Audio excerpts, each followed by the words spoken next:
je saute par-dessus et ils descendent tous. Et là, à la fin, on rigolait parce que ça sentait le whisky, la vodka, la bière, tout.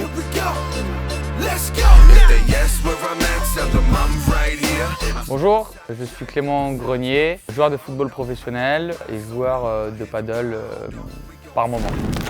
Allez, retour en force. En finale contre le PSG, où on perdait 2-0 au bout de 20 minutes. Et là, c'était soit on prenait une fessée, on n'avait pas trop envie, soit il fallait vraiment se bouger. Et finalement, on est revenu au score, 2-1 puis 2-2, et on a gagné au tir au but après les prolongations. Donc on va dire que c'était le dernier souvenir où on a dû vraiment aller chercher dans les réserves pour aller remporter un titre, quoi, voilà. Story.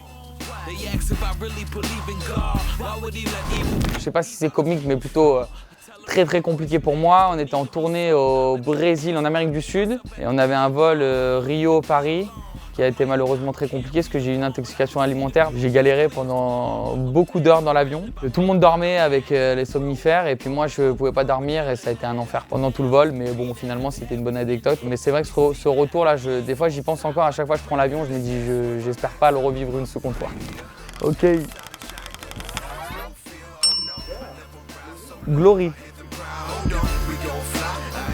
C'est tellement rare de gagner des titres dans le football que chaque titre c'est super important. Le premier c'est la Coupe de France 2012 avec l'OL. Et là on avait fait 3 jours de folie dans Lyon, partout pendant 3 jours. Et ça c'était un souvenir énorme. Et en plus on avait vécu ça avec pas mal de joueurs du centre de formation. En plus toutes ces stars qui étaient devant nous et qui nous ont guidés dans le droit chemin. Quand c'est des buts décisifs, je me souviens d'une reprise de volée à Montpellier à la dernière minute où on gagne le match. Où là, je me rappelle, il y avait tous les supporters qui s'étaient déplacés derrière le but. Et puis c'est sur ce but là et je saute par-dessus et ils descendent tous et là à la fin on rigolait parce que ça sentait le whisky, la vodka, la bière, tout. En fait c'est pas calculé, c'est de l'instinct et c'est de le vivre avec le public. Et en fait ce qui fait chaud au cœur ou ce qui donne encore des frissons les journées, c'est quand on marque un but et le speaker crie notre nom et qu'on sait qu'il y a toute la famille dans le stade, tous les amis et puis tous les supporters qui sont heureux, ça nous rend fiers et heureux et ça c'est des moments magiques.